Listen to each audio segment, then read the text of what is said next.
Hai Sobat, berbagi cerita kali ini kita akan ketemu seorang sensei Kempo yang juga ketua Perkemi Pemkot Kota Semarang. Beliau punya misi mengembangkan dan memperkenalkan bela diri Kempo. Seperti apa itu Kempo?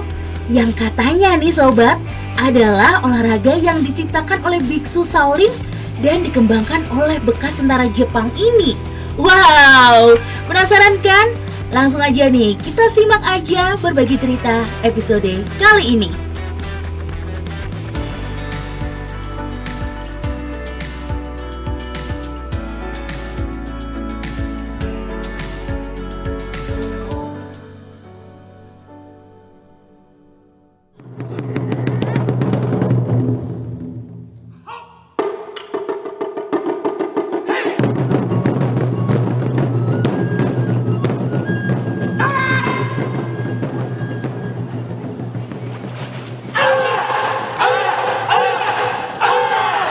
Sejarah Kempo itu panjang Mas, jadi sebenarnya dimulai dari abad ke-6 sekitar tahun 550-an.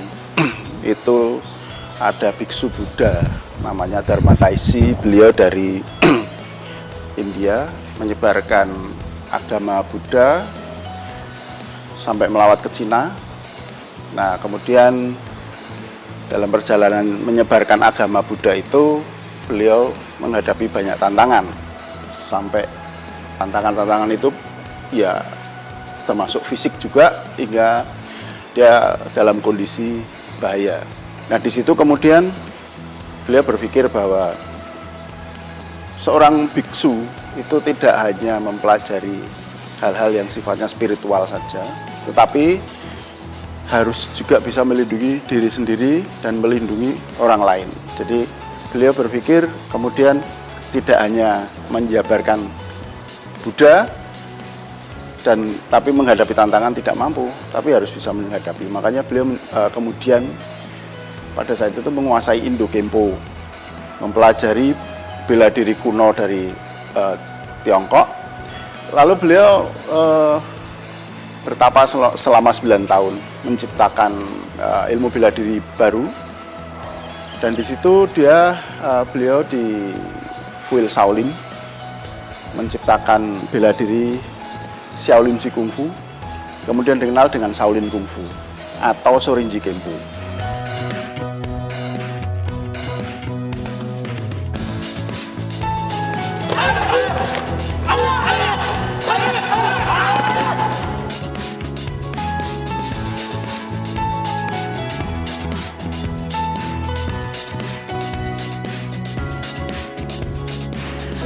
Nah kemudian bela diri ini yang Shaolin Kung Fu ini menjadi bela diri wajib bagi setiap calon biksu di Shaolin.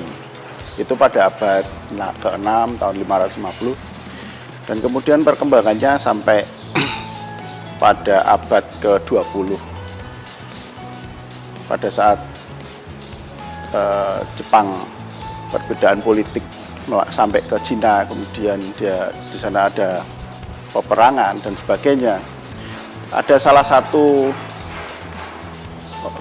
tentara yang dikirim itu namanya Sodosin, tapi kemudian beliau lebih tertarik untuk mempelajari Shaolin, mempelajari Kempo.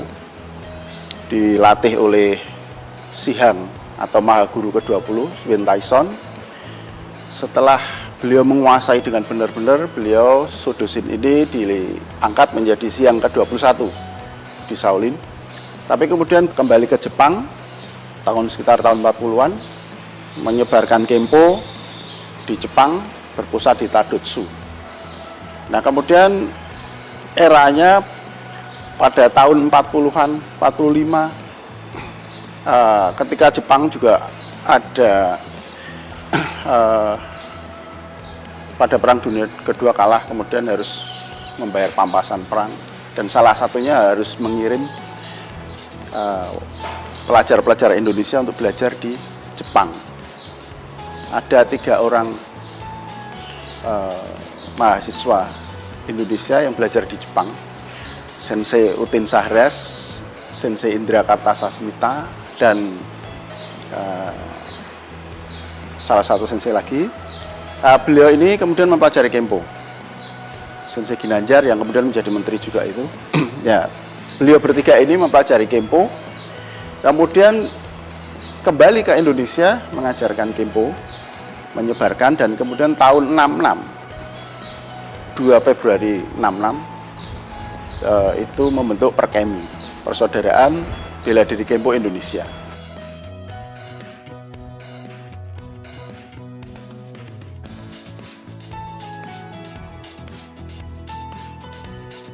Persaudaraan Bela Diri Kempo Indonesia ini berkembang sejak tahun 66 dan kemudian mulai setelah berkembang di Jakarta mulai menyebarkan ke luar Jakarta, dan salah satunya itu yang termasuk dojo tertua setelah Jakarta itu adalah Semarang. Jadi ada salah satu kensi dari murid dari Sensei Indra ini diutus ke Semarang dan mengembangkan di Semarang.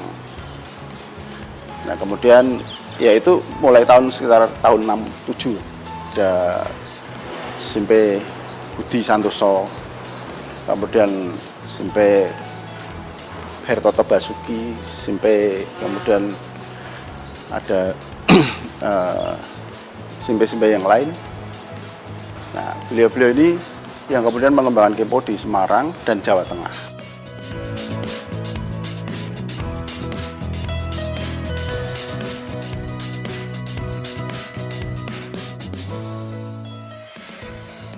Awalnya dulu satu, kemudian berkembang kan sejak awal itu Kempo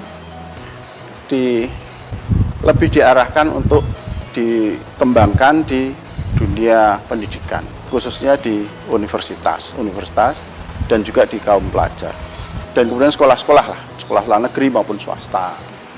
Dan sekarang ada 27 yang berkembang di Semarang, selain ada dojo umum juga. Nah ini sekilas perjalanan Kempo dari Sihang yang pertama sampai Semarang.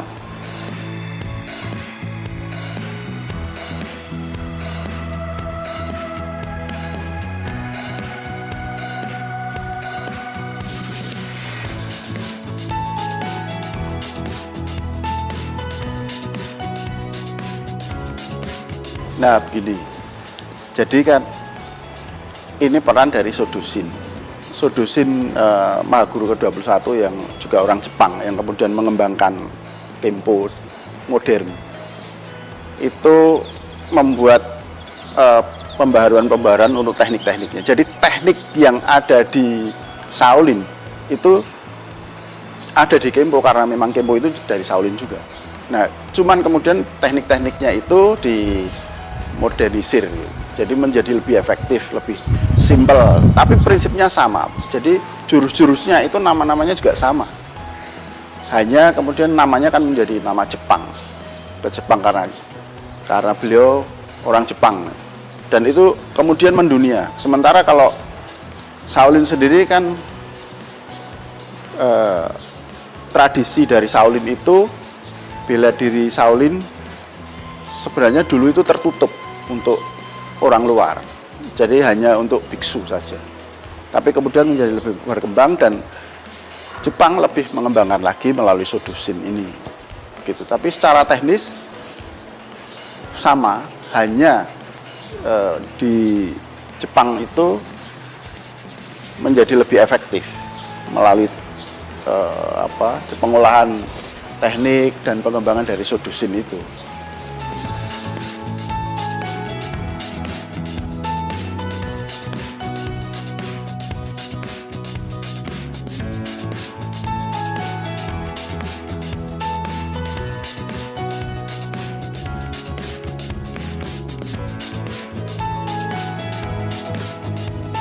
Jadi kalau Kempo Kota Semarang itu selama kita menjadi pionir dari Kempo di Jawa Tengah. Jadi memang kita ini Semarang itu menjadi tolak ukur dari Kempo di Jawa Tengah. Pada kompetisi tertinggi di Jawa Tengah itu kan Porda dulu, sekarang Porprov. pada era saya di 2013 misalnya kita juara umum Porprov di Banyumas. Kemudian juara di kejuaraan pelajar. Gitu. Jadi kita juga mengikuti kejuaraan-kejuaraan di luar Jawa Tengah. Kita juga ambil bagian dalam PON dan beberapa Kensi Semarang juga ikut menyumbangkan medali. Kemudian ada kejuaraan-kejuaraan lain, kita juga menjadi salah satu kontributor dari peraih medali untuk Kota Semarang.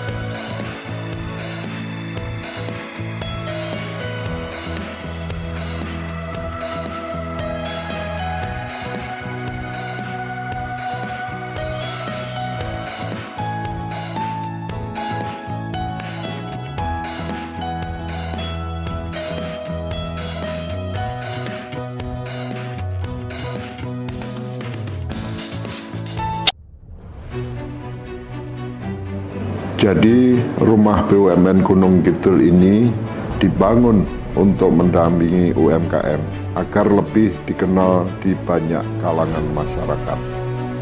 Salah satu dari 4 prioritas programnya adalah ekspor. Kemudian kami dapat tawaran dari PLN untuk mengikuti pameran di Pasar Senggol Turki. Untuk PLN kami menyampaikan yang pertama terima kasih atas kesempatannya selama ini. Jadi selama 2 tahun ini kami diajak untuk ikut pameran G20, kemudian kami diajak untuk kemarin pameran di Turki. Kami berharap rumah BUMN Gunung Kidul binaan PT PLN Persero dapat menjadi wadah bagi UMKM di Yogyakarta dan sekitarnya. Rumah BUMN Gunung Kidul dari Yogyakarta untuk dunia. Wong lulus sekolah malah domblang-domblong, pengen langsung kerja. Mbok kuliah neng dinus-dinus apa kae sing kampusnya biru nggone Mbak Yumu kuliah karo kanca-kancane kae lho. Eits, itu UDINUS, Universitas Dian Nuswantoro, salah satu pelopor kampus teknologi dan komputer di Indonesia. Nah, contohnya Mbak Yumu karo koncone. Mbak Yumu lulus kuliah langsung kerja. Koncone lulus kuliah buka usaha. Kan iso membuka lapangan pekerjaan. Universitas Dian Nuswantoro, perguruan tinggi terakreditasi unggul dengan 5 fakultas unggulan, program pasca sarjana, dan program doktor. Kampusnya adem, apik kaya mall. Mahasiswane ya akeh sing berprestasi nasional sampai internasional. UDINUS berada di pusat kota Semarang dengan akses mudah, lengkap dengan fasilitas laboratorium, sport center, poliklinik, suasana kampus yang edukatif dan kolaboratif. Jolali, yuk daftar UDINUS Polke, Universitas Dian Nuswantoro, jempol dan oke.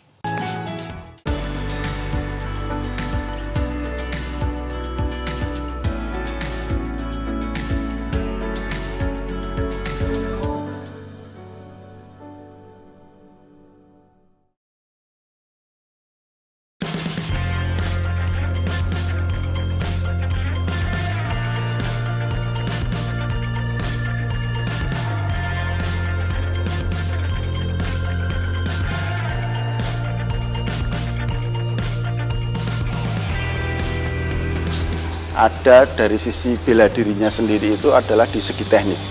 Kalau dari sisi filosofis kita ada filosofi yang mendasari dari Kempo itu sendiri.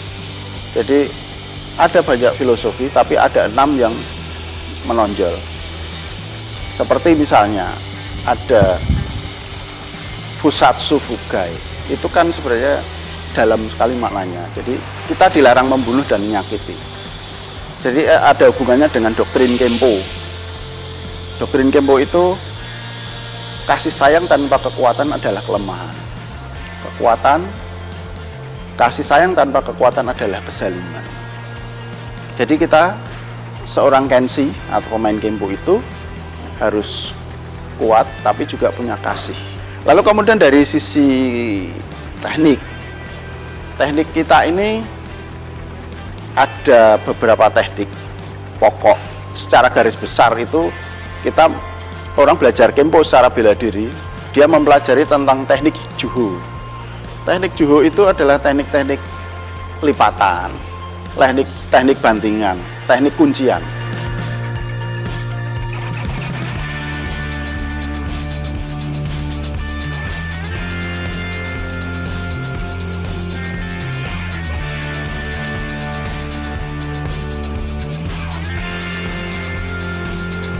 Lalu ada lagi kita mempelajari tentang Seiho. Seiho itu adalah teknik pengembalian kondisi fisik setelah kita berlatih capek selama sekian waktu. Di situ kita diajari tentang anatomi tubuh, bagaimana memulihkan kondisi itu melalui teknik-teknik urut ketimuran yang dulu berasal dari Shaolin juga.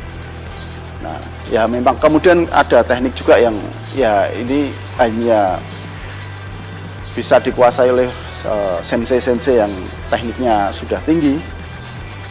Itu ada totok darah ya.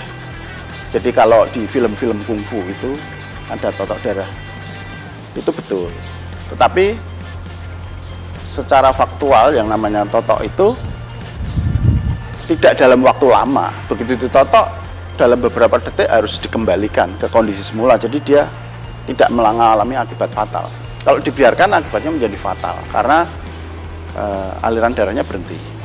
Jadi itu hanya beberapa detik. Begitu kita menyerang titik-titik tertentu, dia jatuh. Nah, itu harus segera dikembalikan. Tapi pada prinsipnya kalau yang di Indonesia secara umum Kenshi itu mempelajari ya ada filosofi Juho, kemudian tekniknya Juho dan Goho itu. Dan itu tekniknya banyak sekali. Ada sekitar 500 teknik di Kempo. Jadi di Kempo kita mempelajari Juho dan Goho, dan itu dipelajari tahap demi tahap.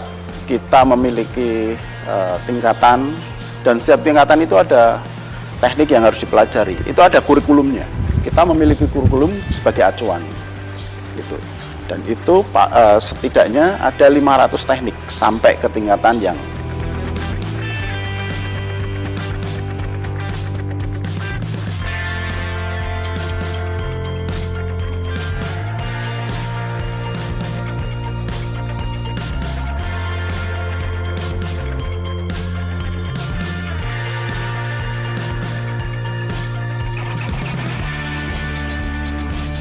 ya memang idealnya seseorang mempelajari Kempo itu diarahkan dari sejak dini. Tetapi kan dalam artian secara fisik dia sudah diperbolehkan untuk berlatih. Jadi usia SD misalnya 7 tahun pas itu bisa mempelajari.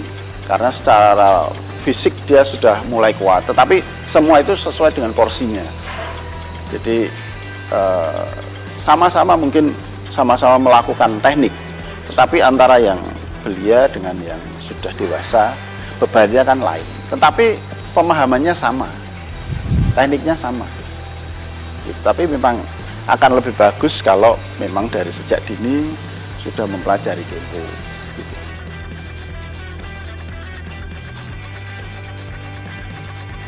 Pada prinsipnya adalah bela diri yang mengutamakan sisi alamiah. Jadi siapapun bisa mempelajari. Jadi dari yang anak kecil sampai yang dewasa. Kemudian dari yang berbagai gender ya, dari antara yang pria maupun wanita. Makanya itu bisa dilihat dari teknik-teknik Kempo. Kita tidak hanya mempelajari teknik Goho, tetapi Juho. Juho itu adalah teknik-teknik lipatan. Teknik lipatan itu biasanya memang lebih aplikatif ya. Karena lebih aplikatif dalam arti kalau dalam dunia nyata itu memang kita lebih sering diserang secara tidak langsung. Jadi diserang tetapi tidak dengan pukulan atau tendangan, tapi dengan pegangan atau apalah. Itu biasanya wanita diserang dari sisi itu. Nah, itu semua ada tekniknya di Kempo. Itu Kempo bisa menjawab semua tantangan serangan untuk wanita maupun pria. Jadi teknik-tekniknya banyak di Juhu.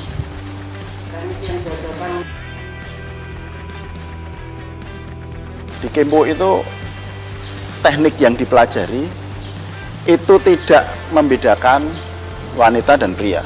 Yang kemudian di situ sesuai dengan kurikulum. Nah, kemudian pada saat melakukan latihan itu kita ada satu sistem namanya Kumite Sutai. Jadi kita melakukan secara berpasangan. Dengan berpasangan itu kita akan dapat mengetahui gerakan kita itu sudah tepat atau belum, sasarannya sudah tepat atau belum. Kemudian dari situ kan tekniknya akan menjadi efektif atau tidak. Jadi kita punya banyak teknik, banyak cara supaya kita dapat memenangkan satu perkelahian. Ya, tapi asumsinya kalau di Kempo itu kita tidak berkelahi untuk menyerang, tetapi kita hanya bertahan, kita hanya bela diri, karena filosofinya di situ.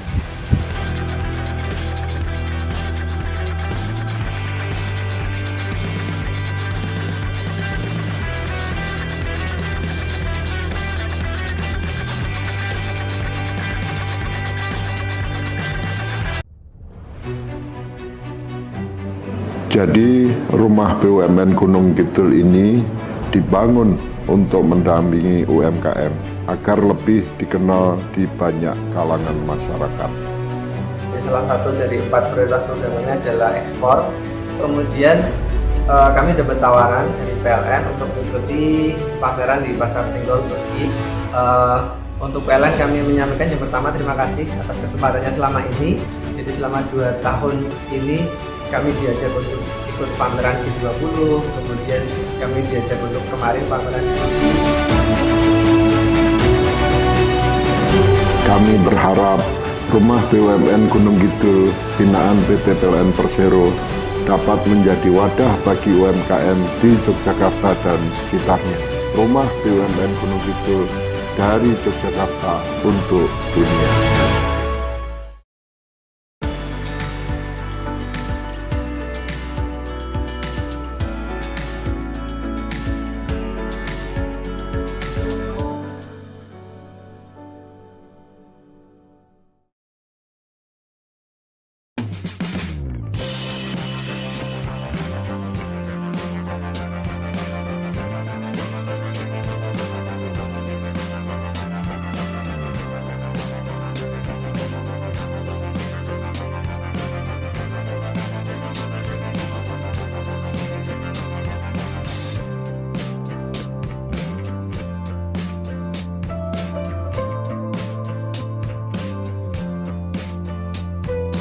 Kejuaraan itu ada 2 nomor, ada embu, ada randori. Embu itu adalah kerapian teknik. Jadi kerapian teknik itu pemain atau kenshi yang ikut kejuaraan nomor embu itu dia memainkan teknik-teknik Kempo secara bisa berpasangan, bisa beregu. Itu tergantung nomornya. Kalau berpasangan itu ada berpasangan campuran, ada berpasangan putra atau putri begitu.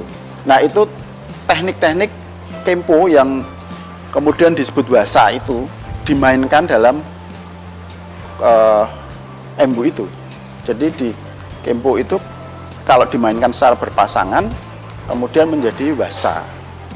Nah, wasa itu kemudian dimainkan dirangkai dalam sebuah embu. Dalam satu embu itu ada 6 komposisi.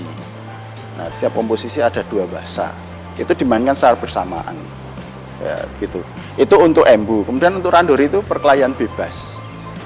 Cuman perkelahian bebas di sini itu di Kempo memang kita ini tujuannya adalah mengembangkan kemampuan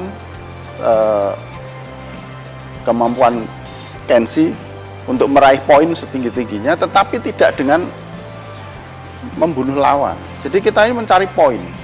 Jadi pada saat mereka fight randori, itu mereka yang dinilai adalah tendangan yang masuk atau pukulan yang mengenai dengan telak, tetapi itu semuanya kita sudah dilindungi oleh head protector, hand and glove maupun body protector. Jadi semuanya safe.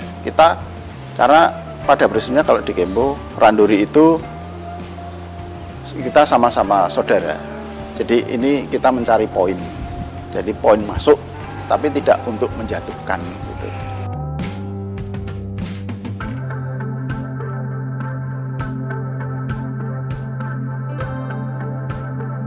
Kempo tidak diizinkan untuk mengikuti event-event di luar Kempo.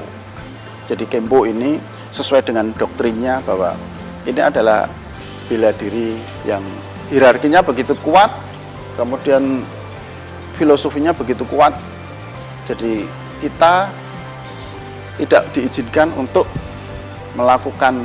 mengikuti sebuah kejuaraan di luar kejuaraan yang digagas oleh Kempo. Di sini kalau di Indonesia Perkemi, kalau di dunia namanya WSKO. Jadi di luar itu kita tidak diperbolehkan.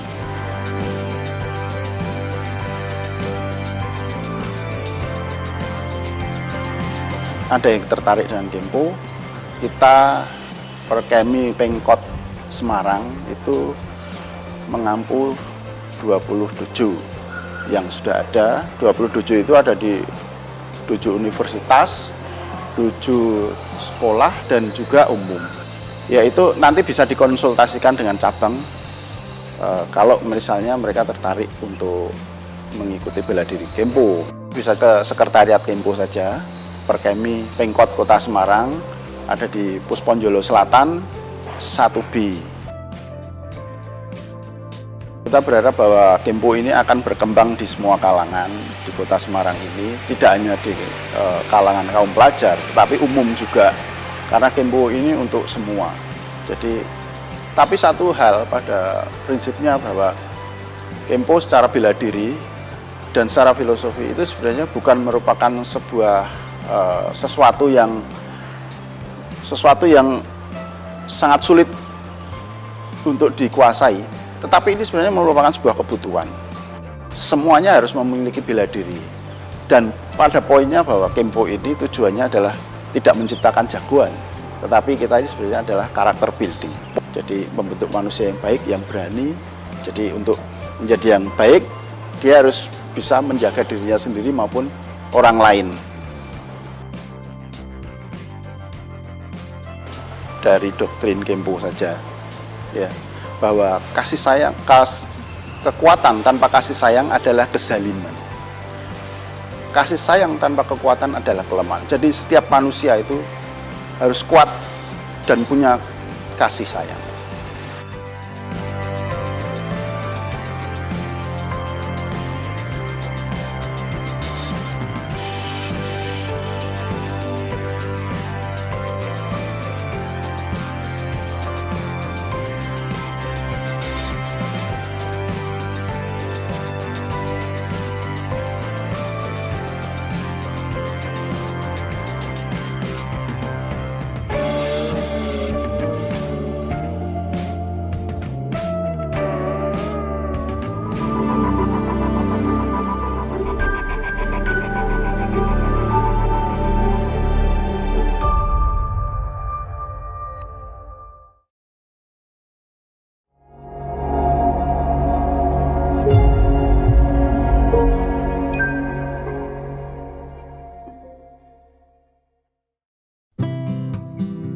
Hai Lur, kabarnya piye? Api-api wae to. Dah, di berbagi cerita episode kali ini kita akan ketemu seorang musisi putra daerah yang lagunya lagi boom. Lagu-lagunya bikin para sedulur-sedulur pada baper. Karya lagunya semuanya viral nih di YouTube. Sosoknya, sederhana banget. Ayo tebak siapa sosok musisi serba bisa ini? Coba ya diingat-ingat. Kalau misalnya denger lagu ini langsung keingetan siapa nih ya? ditinggal pas sayang-sayangi, pas lagi jeru-jerune kowe milih dalan liyane. Yo wis ben walah mata nyanyi terus ya. Nah, pada baper kan ya tuh. Nah, langsung aja nih Lur, kita ketemu aja sama sosok yang inspiratif kali ini. Ada Hendra Kumbara.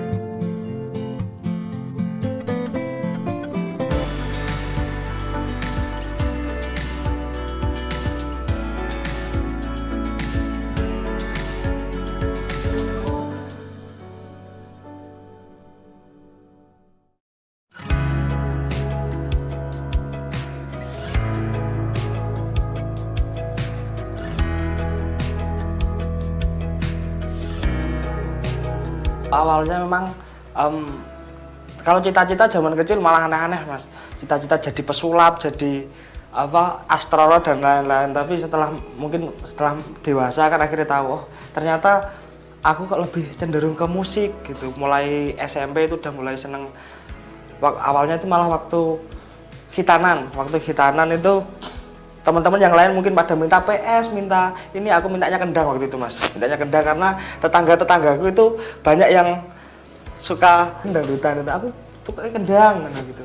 Nah itu malah kakak saya, oh tuh kok kendang tuh gitar wae gitu. Padahal itu saya belum bisa gitar. Terus awalnya ya wis apa-apa, beli gitar tak sinau gitu. Akhirnya beli gitar, mulai dari itu belajar lagu-lagu standar gitu sama teman-teman. Terus sampai SMA mulai ikut festival band, terakhirnya melanjutkan seni musik di UNES Universitas Negeri Semarang tahun 2007 itu.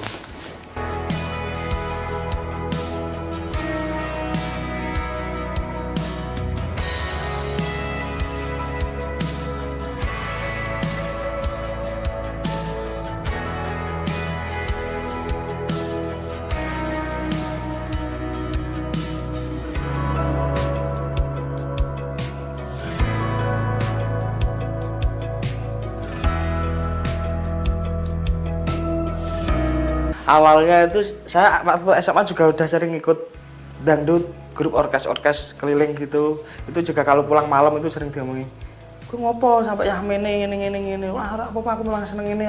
Saya sempat jawab sampai jawab gitu. Tapi mungkin saya tahu orang tua saya kan basicnya guru. Bapak saya guru itu, dia juga mungkin harapannya saya jadi pengajar gitu. Makanya walaupun masuk di sini pun kuliahnya saya jurusan pendidikan seni musik, bukan yang seni musik murni. Harapannya agar menjadi guru, dan itu pun pendidikan seni musik itu pilihan kedua saya dulu Mas. Pilihan pertama itu bahasa Inggris. Sampai saya kuliah beberapa tahun itu bapak saya kalau ditanyain temannya atau tetangganya itu, "Anakmu jurusan apa?" Bahasa gitu. Maksudnya musik itu kayak, apalagi tempat saya kan di desa Mas. Kayak musik itu kerja kok ning musik meh piye ngene, meh dadi pengamen gitu-gitu. Belum sing meluas seperti sekarang sih.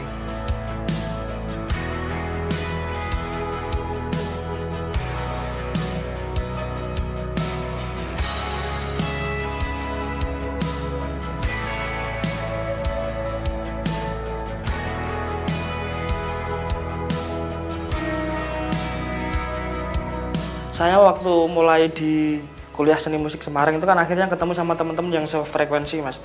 Maksudnya mulai bikin karya, bikin lagu, itu memang mulai dari 2007 itu.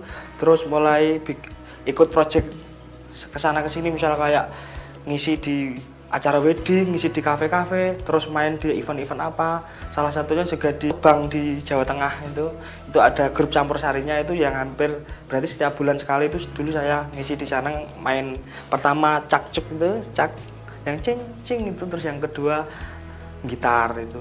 Waktu itu kan masuk di TV waktu itu di TVRI Jawa Tengah itu, mulai orang tua saya, oh memang anakku gitu. Tempat rumah saya itu ada warungnya gitu, setiap ada tayangan itu mesti disetel ke biar orang-orang yang makan ke situ itu pada nonton gitu. Mulai dari situ saya mulai, oh ini berarti orang tuaku udah mulai mau menerima kalau saya ini memang jalannya di musik. Mulai saat itu udah mulai tak seriusin lagi gitu.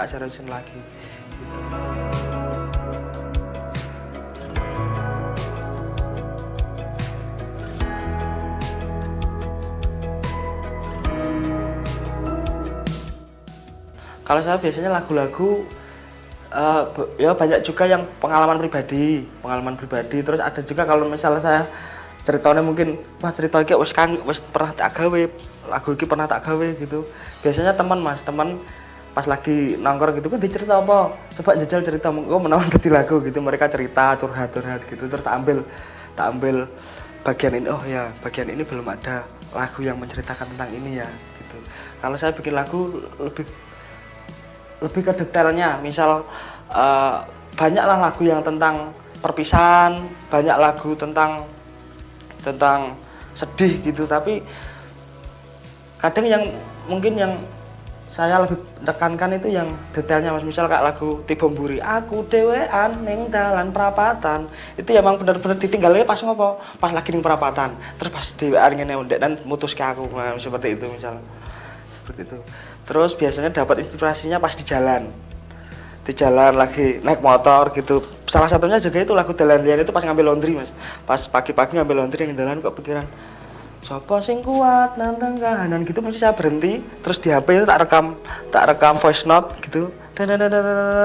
Di HP itu sampai banyak itu rekaman ganti HP itu kan tak upload lagi di cloud apa di drive gitu. Nanti kalau waktu slow gitu tak bukain. Lagu iki ya, tak lanjutin. Kalau Dalan Liyan itu memang paginya aku dapat, langsung sorenya tak selesaiin, terus beberapa hari kemudian rekod, udah langsung.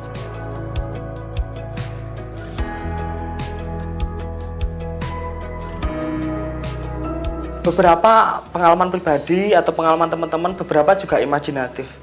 Beberapa. Kalau yang Dalan Liyan itu kan memang awalnya dari teman saya yang Mas Ade itu yang waktu itu menjabat kepala BLU Trans Semarang.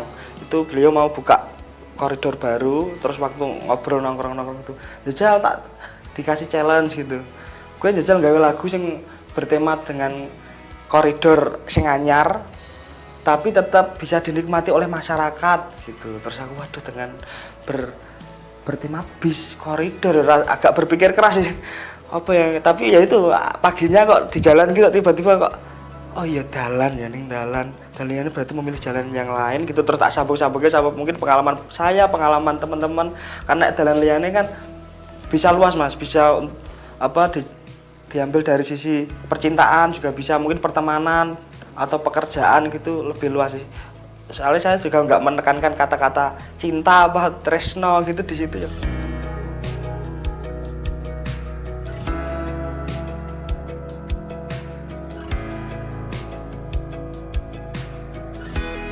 Lagu Dalan Liyane ya menceritakan orang yang sudah sering bersama, sudah menjalani hidup bareng lama gitu, terakhirnya malah memilih jalan yang lainnya, simpelnya seperti itu.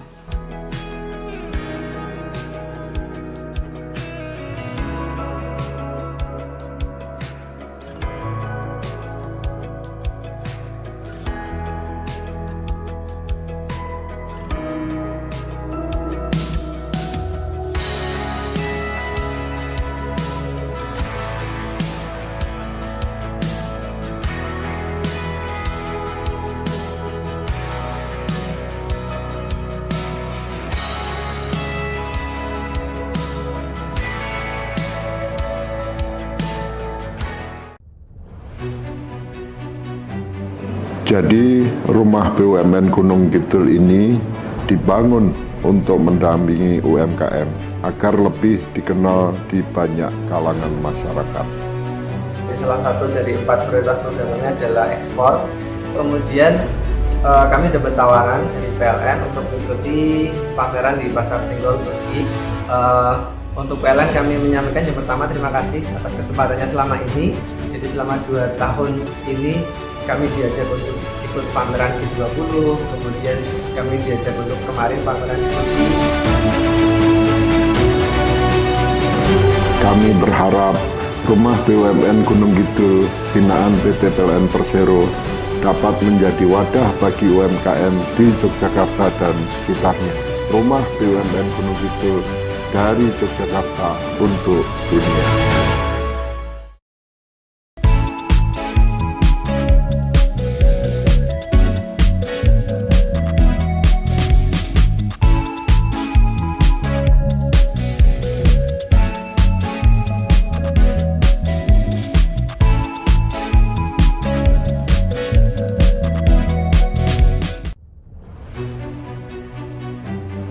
Jadi rumah BUMN Gunung Kidul ini dibangun untuk mendampingi UMKM agar lebih dikenal di banyak kalangan masyarakat.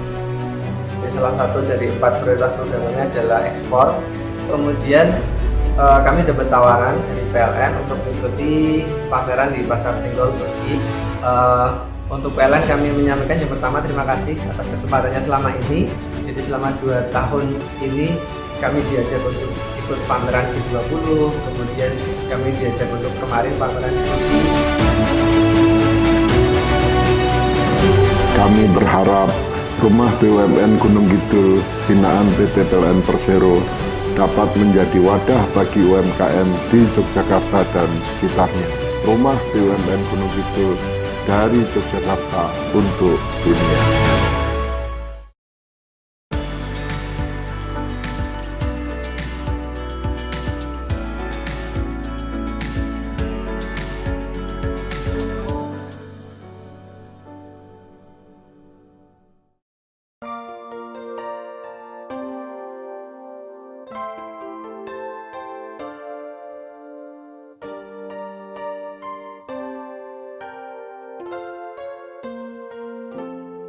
Yo wis ben dadi kenangan.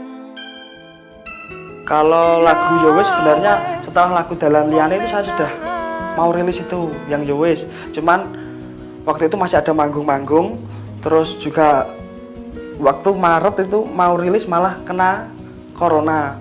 Jadinya kita mau produksi itu terkendala mas. Maksudnya teman-teman kan juga harus kita ada pemain kendang ada ini, sedangkan jalan-jalan di sini banyak yang di portal, akhirnya kita tunda. Akhirnya waktu itu tak selani lagu Dino Liyane yang tentang COVID-19.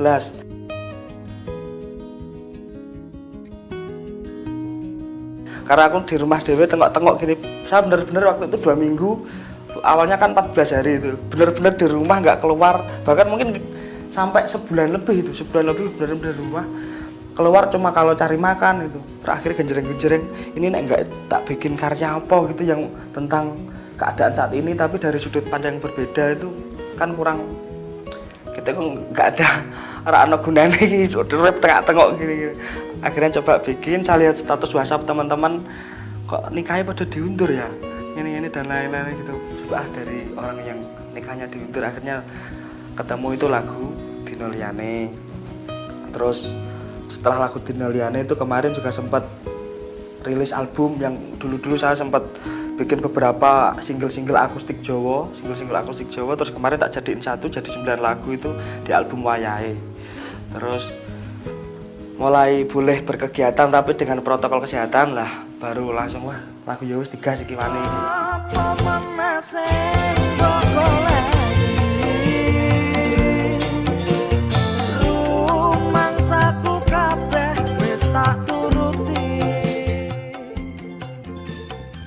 Sebenarnya saya ada 3 lagu yang Dalan Liyane, Dino Liyane, ya wis itu ceritanya saling berhubungan.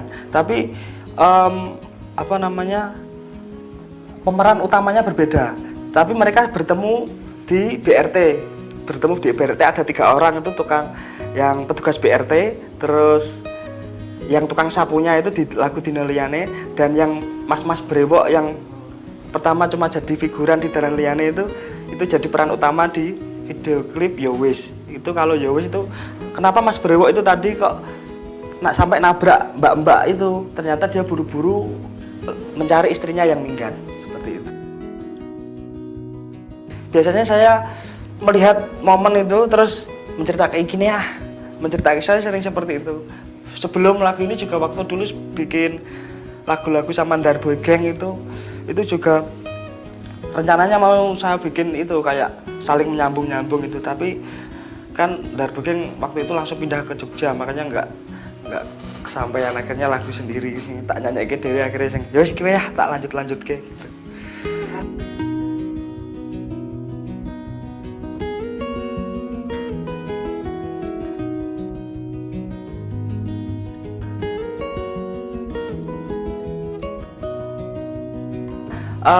Orang belakang layar mas, aslinya kayak lagu dalan-dalan itu ya aku nyoba-nyoba aja jajal nyanyi dari 2007 cuma bikin lagu di belakang. Banyak project yang saya buat seperti Senggol Tromol terus dan juga teman-teman itu mulai di dalan lian itu yus jajal tak nyanyi lah nggak nyangka kok ternyata kok saya produseri saya ada lagu sama bikin sama Mas Darboy gitu bikin judul lagunya Jogja Semarang PP. Terakhirnya coba jajal sing nyanyi Daru sama Reza. Kalau Daru kan mewakili Jogjanya, Reza kan mewakili Semarangnya, makanya tak juduli Jogja Semarang PP waktu itu. Terus saya produknya di Salala ini juga. Terus video klipnya di sini sama di Jogja itu.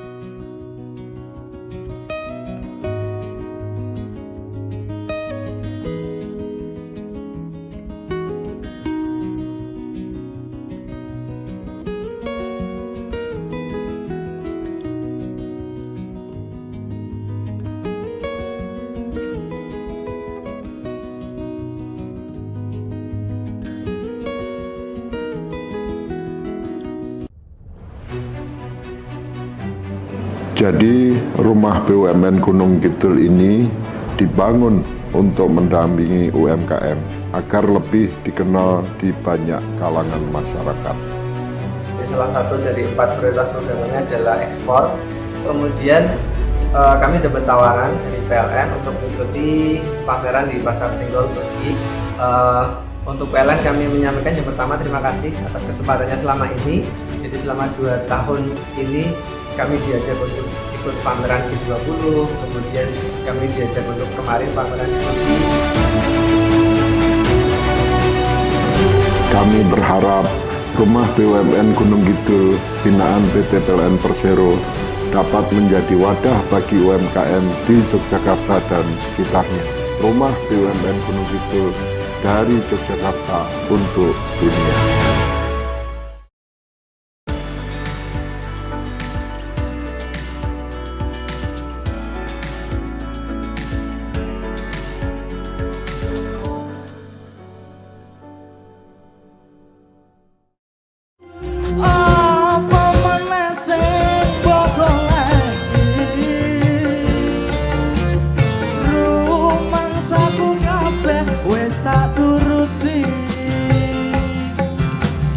Kalau konser adaptasi itu lebih ke mengawali konser di Semarang dengan protokol kesehatan new normal itu. Awalnya memang saya sekalian rilis album Wayahe dan juga lagu Yowis itu. Dan juga waktu itu di hari itu juga lagu Yowis rilis dan disupport, alhamdulillah banyak dukungan dari pemerintah Kota Semarang juga. Akhirnya yaitu di Art Hotel waktu itu terus bikin konser adaptasi. Pokoknya saya pas itu kamu tak bikinin acara gini-gini ya monggo saya manut, pokoknya saya ada lagu ini, saya ada sama album ini, terus semuanya dibantu. Selain saya ada Bianca Sakila, ada juga Rumi. Juga sedang merilis lagu-lagu baru mereka.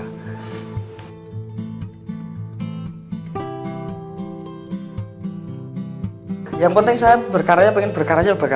Kalau mungkin banyak teman-teman yang bilang Hendra ini ya wae kayak musim dangdut terus dan gawe ini tergampang. Mungkin mereka nggak tahu perjuangan saya dari dulu bikin lagu juga banyak. Maksudnya nggak sing saya bikin lagu mau ngekitok terus dilelah viral gitu, nggak. Saya sama Salala ini juga sama teman-teman sempet bikin itu 1 tahun 1 minggu 1 karya selama setahun itu dari 2018 akhir sampai kemarin 2019 akhir yang lagu berarti 1 tahunnya itu lagu Dalan Lian itu yang akhirnya.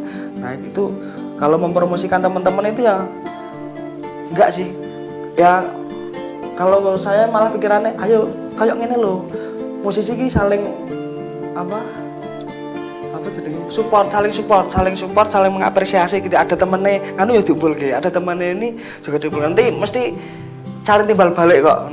Dan nek masalah rezeki terkenal nanti itu sudah ada yang ngatur. Kita kan cuma menjalankan di dunia, kita pengen berkarya baik, membantu orang kan ya juga perbuatan baik.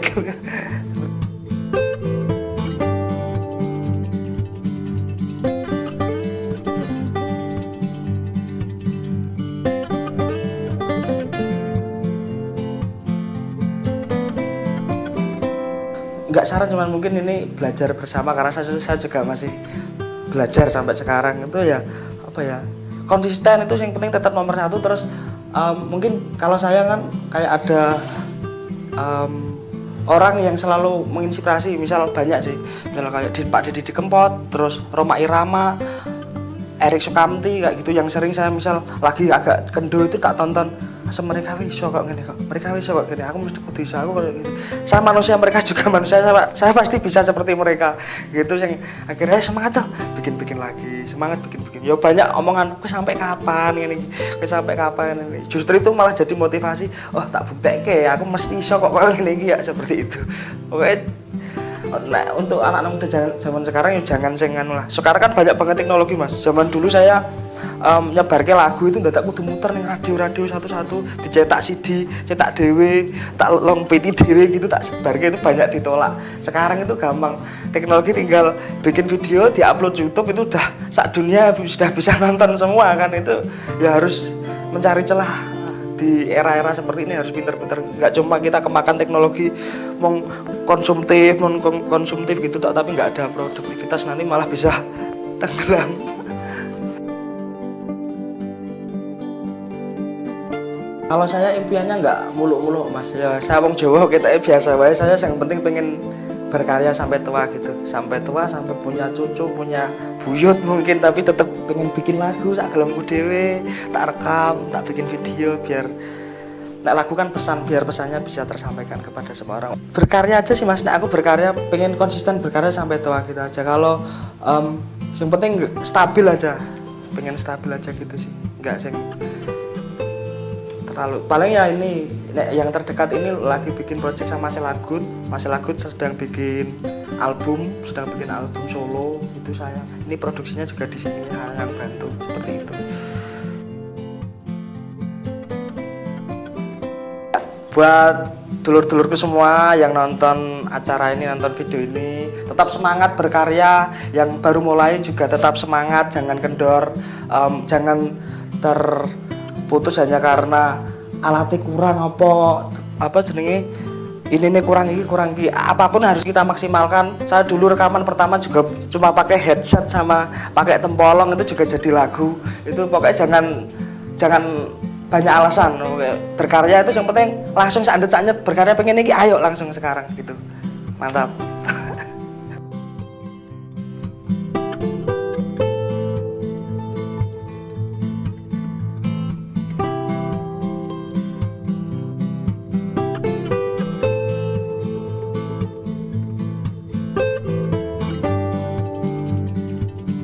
Yang mau nonton video klip ya wes, atau pengen tahu lagu album saya yang terbaru yang berjudul Wayai bisa cek di YouTube saya Hendra Kumbara TV atau di YouTube Salala Production. Dan juga yang mau beli box setnya bisa cek di gspl.id. Just matur nuwun.